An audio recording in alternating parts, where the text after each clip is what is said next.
ماہ شعبان اسلامی کیلنڈر کا 8واں مہینہ ہے اور یہ رسول اللہ صلی اللہ علیہ وآلہ وسلم کو بے حد محبوب تھا۔ حدیث میں آتا ہے کہ نبی صلی اللہ علیہ وآلہ وسلم اس مہینے میں کثرت سے روزے رکھتے تھے۔ حضرت عائشہ فرماتی ہے کہ میں نے رسول اللہ صلی اللہ علیہ وآلہ وسلم کو رمضان کے علاوہ کسی مہینے میں اتنے روزے رکھتے نہیں دیکھا جتنے شعبان میں رکھتے تھے۔ اس مہینے کو رمضان کی تیاری کا مہینہ بھی کہا جاتا ہے، جس میں عبادت، توبہ اور نیت کی طرف خاص توجہ دی جاتی ہے۔ ماہ شعبان کی ایک عظیم رات شب بارات ہے جو 15ویں شب کو آتی ہے۔ حدیث کے مطابق اس رات اللہ تعالیٰ اپنی مخلوق پر خصوصی رحمت فرماتا ہے، گناہوں کی مغفرت ہوتی ہے اور آئندہ سال کے فیصلے لکھے جاتے ہیں۔ اس رات عبادت، دعا، استغفار اور نفل نماز کا اہتمام کرنا باعث ثواب ہے۔ البتہ فضول رسومات اور غیر ثابت شدہ اعمال سے بچنا چاہیے۔ ماہ شعبان کی سب سے بڑی فضیلت یہ ہے کہ اس مہینے میں اعمال اللہ تعالیٰ کے حضور پیش کیے جاتے ہیں۔ نبی صلی اللہ علیہ وآلہ وسلم نے فرمایا کہ مجھے پسند ہے کہ میرے اعمال میں اس حال میں پیش ہوں کہ میں روزے سے ہوں، اس لیے اس مہینے میں دل کی اصلاح، گناہوں سے توبہ، صلح رحمی اور رمضان کی تیاری کرنا ایک مومن کے لیے نہایت اہم ہے۔ یہ مہینہ ہمیں روحانی طور پر مضبوط بنانے اور رمضان کے لیے تیار کرنے کا بہترین موقع فراہم کرتا ہے۔ ماہ شعبان کا بابرکت چاند نظر آتے ہی جو خوش نصیب شخص خلوص دل، یقین کامل اور آنکھوں میں آنسو لیے سورۃ الکوثر اس طرح پڑھ لیتا ہے کہ اس کے لیے اللہ تعالیٰ پورا سار رزق کے ایسے دروازے کھولتا ہے کہ کروڑوں کی نعمتیں اس کی سوچ سے بھی بڑھ کر نصیب ہونے لگتی ہیں۔ بے شک ماہ شعبان وہ مقدس مہینہ ہے جس میں رحمتیں تیزی سے اترتی ہیں، تقدیریں لکھی جاتی ہیں اور مانگی گئی دعائیں قبولیت کے قریب ترین ہو جاتی ہیں۔ یہ کوئی عام لمحہ نہیں بلکہ رب کی طرف سے عطا کردہ ایک روحانی موقع ہے۔ اگر دل میں ذرا سا بھی یقین باقی ہے تو اس عمل کو آزما کر دیکھ لو، کیونکہ جب شعبان کے چاند کی روشنی عبادت سے ملتی ہے تو اللہ کی عطا کی کوئی حد نہیں رہتی۔ بسم اللہ الرحمن الرحیم۔ آج ماہ شعبان کا بابرکت اور نورانی چاند دیکھ کر سورۃ الکوثر کا ایک ایسا خاص اور دل کو دہلا دینے والا وظیفہ لے کر آپ کی خدمت میں حاضر ہوا ہوں، جو دراصل اسی عظیم مہینے کی روح سے جڑا ہوا ہے، کیونکہ شعبان وہ مقدس مہینہ ہے جو رمضان سے پہلے آتا ہے۔ یہی وہ مہینہ ہے جسے نبی صلی اللہ علیہ وآلہ وسلم نے اپنا مہینہ فرمایا۔ یہی وہ مہینہ ہے جس میں اعمال رب العالمین کے حضور پیش کیے جاتے ہیں۔ اس لیے اس مہینے کی ایک ایک گھڑی بے حد قیمتی، دعا کی قبولیت کے لیے قریب اور رحمتوں سے بھری ہوئی ہوتی ہے۔ جو شخص شعبان کے چاند کو دیکھ کر خلوص دل، کامل یقین اور اللہ پر مکمل بھروسہ رکھتے ہوئے اس وظیفے کو پڑھ لیتا ہے، اللہ تعالیٰ اس کے لیے رزق، دولت، عزت، شہرت اور کامیابی کے دروازے کھول دیتا ہے جو وہم و گمان میں بھی نہیں ہوتے۔ یاد رکھیں یہ توفیق ہر ایک کو نہیں ملتی، بلکہ وہی شخص یہ وظیفہ پڑھتا ہے جسے رب خود چن لیتا ہے، جسے وہ غیبی خزانوں سے نوازنا چاہتا ہے۔ جو بندہ آج اس وظیفے کو بتائے گئے طریقے اور ترتیب سے پڑھ لیتا ہے، اللہ پاک اس کے پورے سال کے حالات بدل دیتا ہے۔ شعبان کی برکت یہ ہے کہ اس میں مانگی گئی دعا رد نہیں ہوتی، دل کی ٹوٹی امیدیں جڑ جاتی ہیں، پریشانیاں راستہ بدل لیتی ہیں۔ جب بھی زندگی میں رزق کی تنگی آئے، پیسوں کی شدید ضرورت ہو یا دل کی کوئی چھپی ہوئی حاجت ہو تو شعبان کے اس بابرکت لمحے میں اللہ کی طرف رجوع کرنا سب سے مضبوط سہارا بن جاتا ہے، کیونکہ صرف اللہ پر یقین انسان کے دل کو مضبوط بنا دیتا ہے۔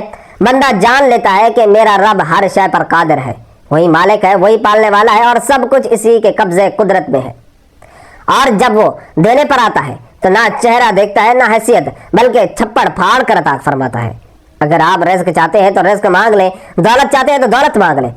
آج شعبان کے اس مبارک چاند کے نیچے جس نیت کے ساتھ مصلی پر بیٹھیں گے، اس سے اٹھنے سے پہلے رب کریم آپ کی حاجت پوری فرما دے گا۔ یہ ایسا خاص وظیفہ ہے جو بندے کو دنیا کی محتاجی سے نکال کر رب کا محتاج بنا دیتا ہے، اور جب بندہ رب کی پناہ میں آ جاتا ہے تو پھر دنیا کی کوئی طاقت اس کی کامیابی نہیں روک سکتی، کیونکہ عبادت کے لائق بھی وہی ہے اور دینے والا بھی وہی ہے۔ ہر بندہ اسی کا غلام ہے اور ہر ایک کو نوازنے والا بھی وہی رب ہے۔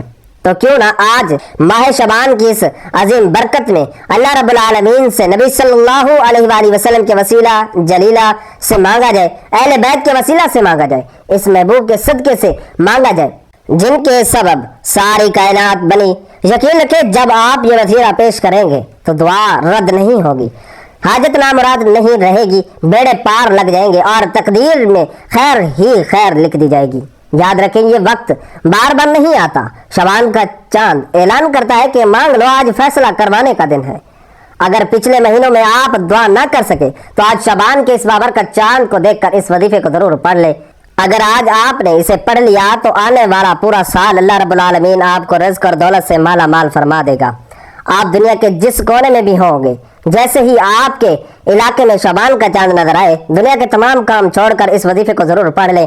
نہ وقت کی قید ہے نہ جگہ کی، بس اس مبارک مہینے کی قدر کر لیں، کیونکہ جس نے بھی شعبان کے اس عمل کو پڑھا، رب کریم نے اس سے خالی ہاتھ نہیں لوٹایا۔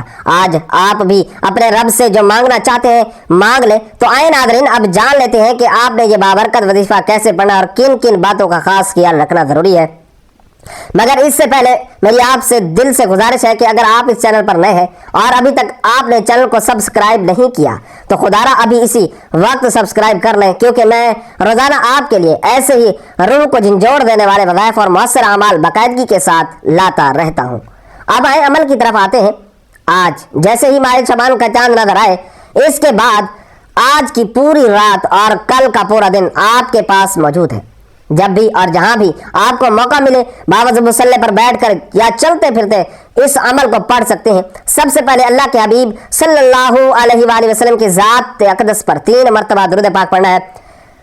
درود پاک آپ کوئی سا بھی پڑھ سکتے ہیں، چاہے آپ مختصر اور آسان سا درود صلی اللہ علیہ وآلہ وسلم پڑھ لیں، یا صلی اللہ علیہ محمد پڑھ لیں، یا پھر نماز والا درود ابراہیمی پڑھ لیں۔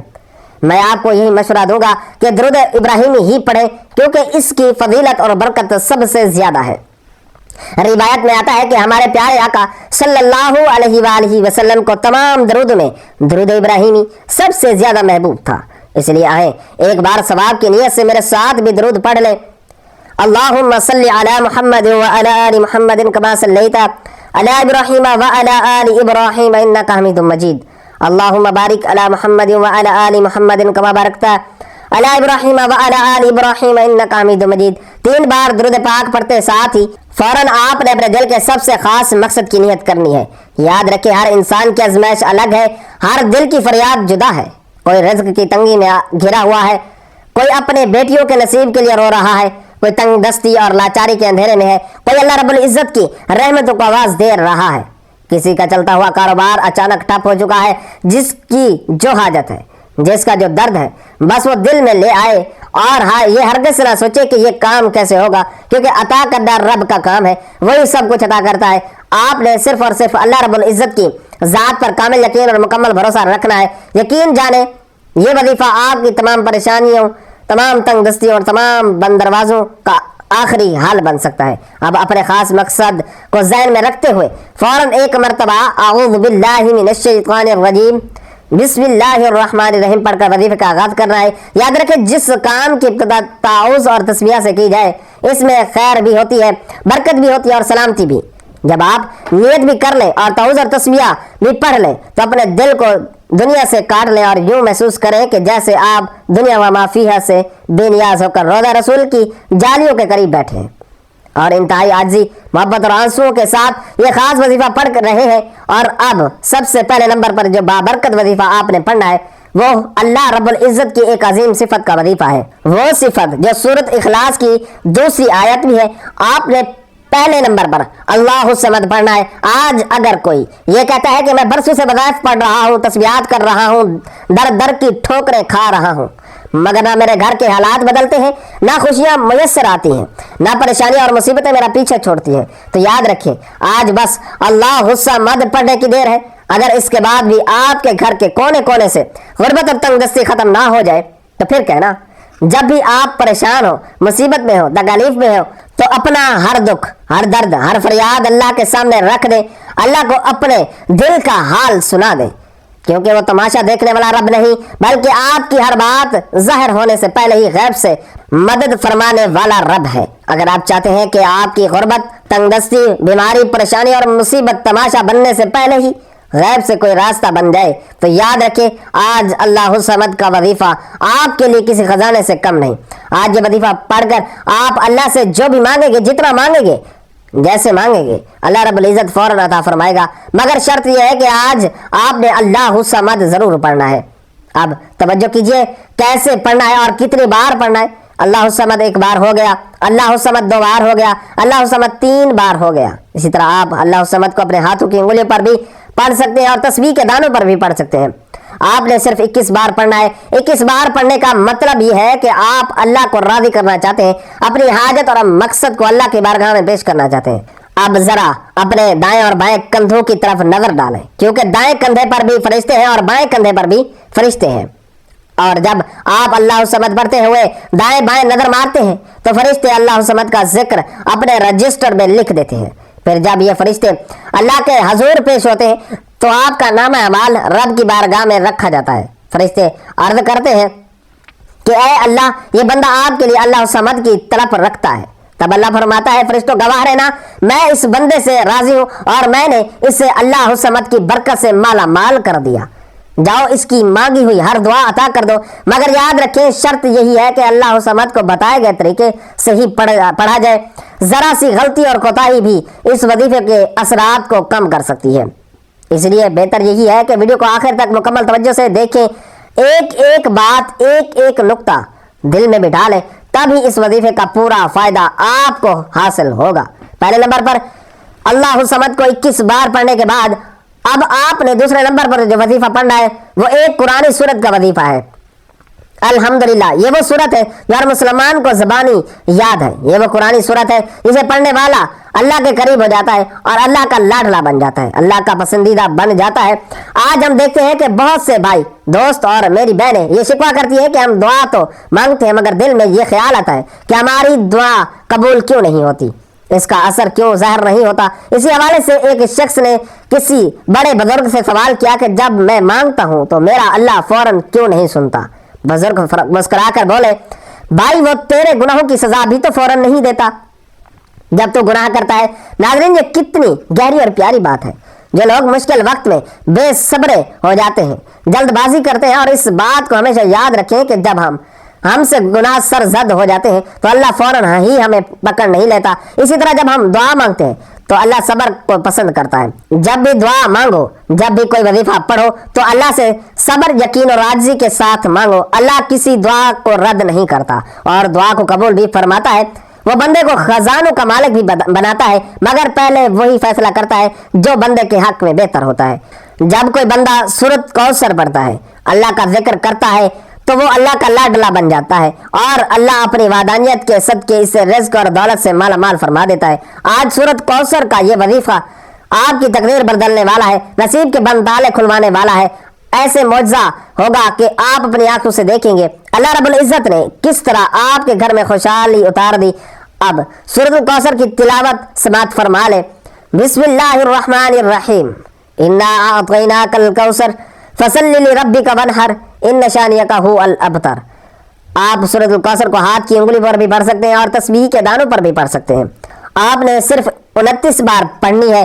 بتانے کا مقصد یہی ہوتا ہے کہ یہ ایک مستند اور خاص عمل ہے، جیسا بتایا گیا ویسے ہی پڑھنا ہے۔ اس میں کسی قسم کی کوئی کمی بیشی یا رد و بدل کی اجازت نہیں، اور چھوٹے وظائف کا فائدہ ہی یہی ہوتا ہے کہ انسان تھوڑا پڑھتا ہے مگر دل جمی، یقین کامل اور توجہ کے ساتھ پڑھتا ہے۔ بعض اوقات بڑے بڑے وظائف میں انسان کی توجہ ہٹ جاتی ہے، دل حاضر نہیں رہتا، اس لیے تھوڑا پڑھے مگر رب سے اتنا مانگے کہ رب کریم آپ کو خزانوں کا مالک بنا دے، آپ کے گھر کے حالات بدل دے، آپ کی بے سکونی اور بے برکتی کا ہمیشہ کے لیے خاتمہ فرما دے۔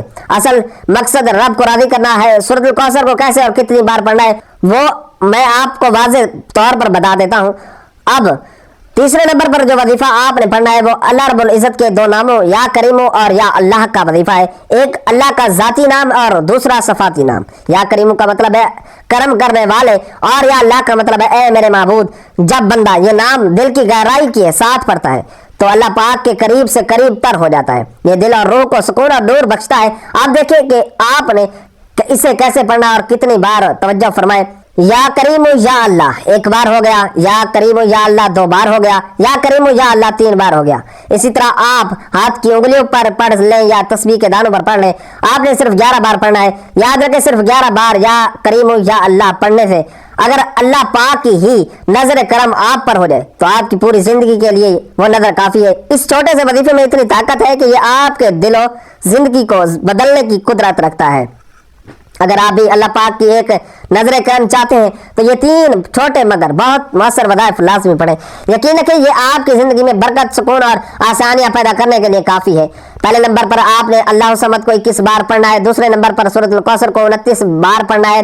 اور اس کے بعد یا اللہ یا کریموں کو 11 بار پڑھنا ہے. اور تینوں چھوٹے چھوٹے وظائف اتنے آسان ہے کہ آپ کے بمشکل 2 سے 3 منٹ لگیں گے اور آپ یہ وظیفہ مکمل کر لیں گے. اور جب آپ یہ تینوں اعمال بالکل بتائے گئے طریقے اور ترتیب کے ساتھ مطابق پڑھ لیں تو آخر میں پھر 3 بار درود پاک پڑھیں جو آپ نے عمل کے شروع میں پڑھا تھا.